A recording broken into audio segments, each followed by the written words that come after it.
স্বাস্থ্যে জিডিপির 5% বরাদ্দের কথা বলতেই হবে।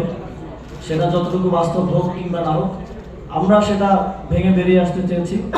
আমরা বাস্তবতার নিরিখে এই ইশতেহারের মধ্য দিয়ে আগামী 5 বছরে বাস্তবতার ভিত্তিতে যতটুকু বাস্তবায়ন সম্ভব এবং যতটুকু আমরা বাস্তবায়ন করতে পারবো বলে আমরা বিশ্বাস করি, ততটুকুই বাংলাদেশের মানুষকে প্রমিস করতে চাই।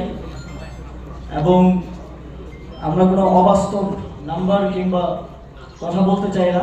আমাদের ট্যাক্স টু জিডিপি রেশিও 6.5 থেকে 7.5% মধ্যে বর্তমানে আছে।